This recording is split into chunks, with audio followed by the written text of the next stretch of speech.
Item number 14 statutory resolution शुरू हो चुका है। मैं माननीय सदस्य डॉक्टर शशि थरूर जी से कहूंगा कि वो अपने विचारों को व्यक्त करें।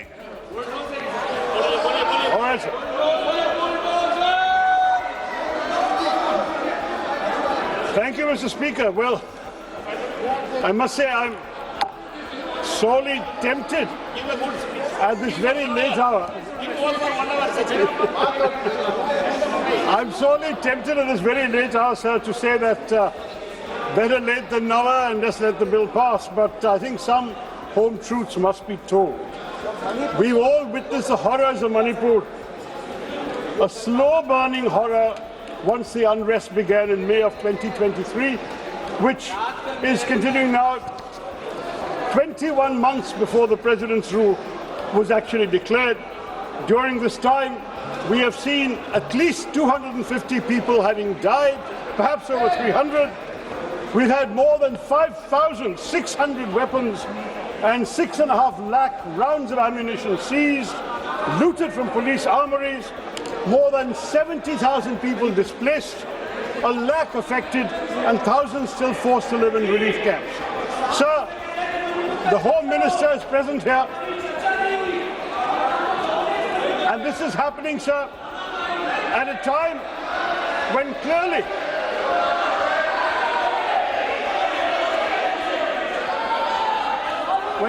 those responsible for maintaining law and order have not done their job.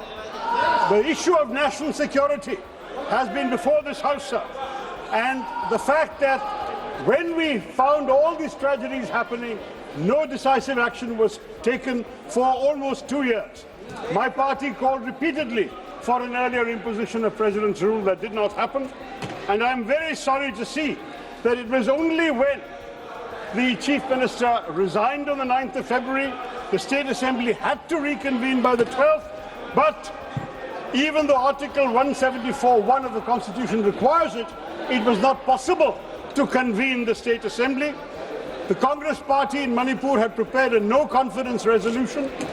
Your own ally, the NPP, had withdrawn support, and in those circumstances, only then, with the Assembly unable to meet because you could not survive such a motion, that President's rule was declared.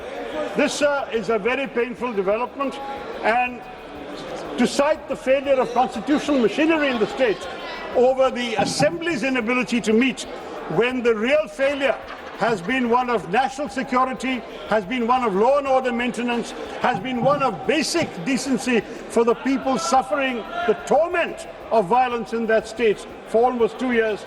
This, sir, remains a blot on the conscience of the nation. Today now, this is the 11th instance that we will be approving President's rule in Manipur, which is a record, sir, the highest of any Indian state in the last 77 years.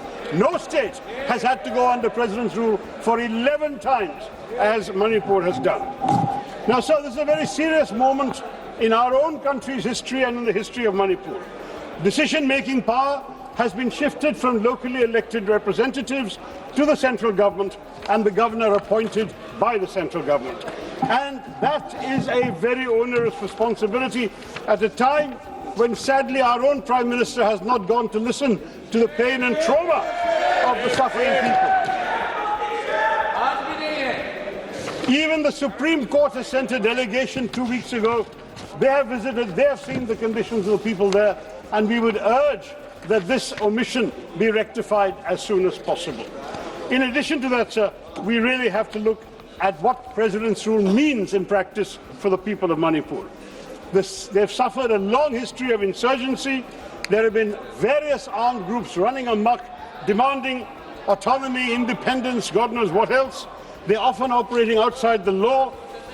Governance and law enforcement have been pretty much non-existent under the previous now departed government.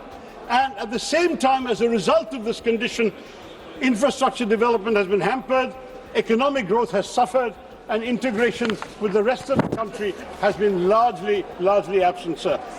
Manipur has a rich cultural heritage, natural resources, and yet it's struggling with economic underdevelopment, limited industrialization, high unemployment rates, and inadequate infrastructure. On top